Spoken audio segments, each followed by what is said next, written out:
आंदोलनाकडे लागलेला आहे. अनेक पक्ष याच्यावर आपल्या प्रतिक्रिया दिलेल्या शरद पवार साहेबांच्या बद्दलचं आपलं मार्गदर्शन आपण व्यक्त केलेलं आहे. कशा पद्धतीने विधिमंडळाला लक्ष वेधणारा हा आपला आंदोलन असेल. त्या ठिकाणी आपण बघा लोकभावना आहे.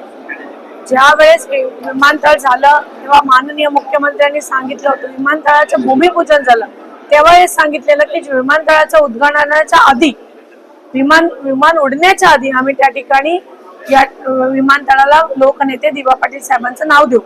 परंतु आता त्या ठिकाणी विमानतळाचं उद्घाटन झालं, डोमेस्टिक चालू झालं, आंतरराष्ट्रीय आता चालू होत आहे, तरी सुद्धा दिवा पाटील साहेबांच्या नावाचा कुठेही पत्ता नसल्यामुळे त्या ठिकाणी लोकभावना आहे. त्यामुळे आम्ही आता विधान भवनाकडे वाटचाल करीत आहोत.